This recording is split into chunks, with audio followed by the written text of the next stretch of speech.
Pertama, terhadap bidang tanah bapak-bapak, ibu-ibu yang mungkin terdampak atau terkena proyek pengadaan ruas jalan tol ini.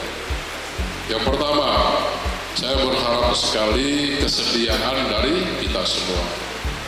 Lalu yang kedua, seiring itu juga mohon diperjelas, baik itu fisik maupun yuridis. Yang kami maksud fisik adalah bidang tanahnya bapak-bapak.